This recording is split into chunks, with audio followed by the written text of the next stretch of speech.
it depends to some degree on how you define reality. And, you know, people don't like that statement. But when you're asking questions that are deep enough, you start to have to ask, what do you mean by true, for example? What do you mean by real? Because the questions you ask get so deep that they're of the same kind as the question, what is real or what is true?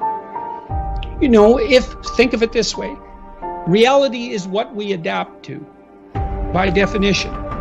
That's reasonable. If you're a Darwinian, you have to say that's actually as far as you can go. Reality is that which shapes us. You can't get a better handle on reality than that.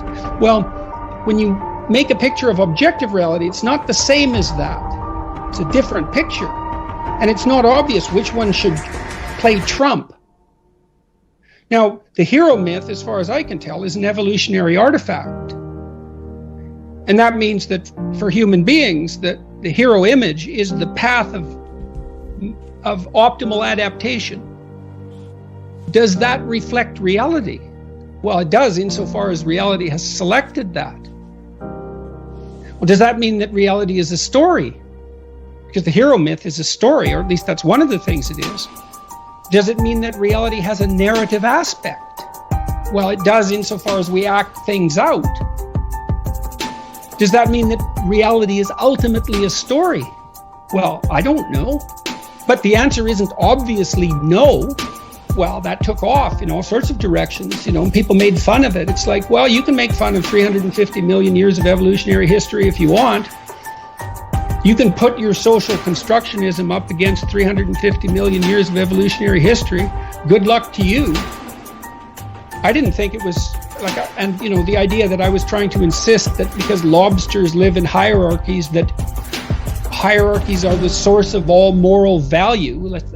You know, I was trying to insist that hierarchies are so inevitable that you see nervous systems adapting to them across virtually every level of animal. And why? Well, because some things are valuable. And within any given domain of value, some valuable things are more valuable than other things. And so you have a hierarchy. There's no avoiding it. As long as you need something, as long as there's scarcity, a hierarchy is inevitable. So you can't have status because you have 200 of them. But as soon as there's scarcity, there's a hierarchy. And there's always scarcity of one form or another, no matter how rich you get. You know, if you have $100 million, Picasso paintings are still scarce. It's obvious why people are looking for a reason not to listen to someone. It's like, how goddamn many people can you listen to? There's 9 billion of them. You know, so you have to not listen to almost everyone, and so you'll fall for any excuse.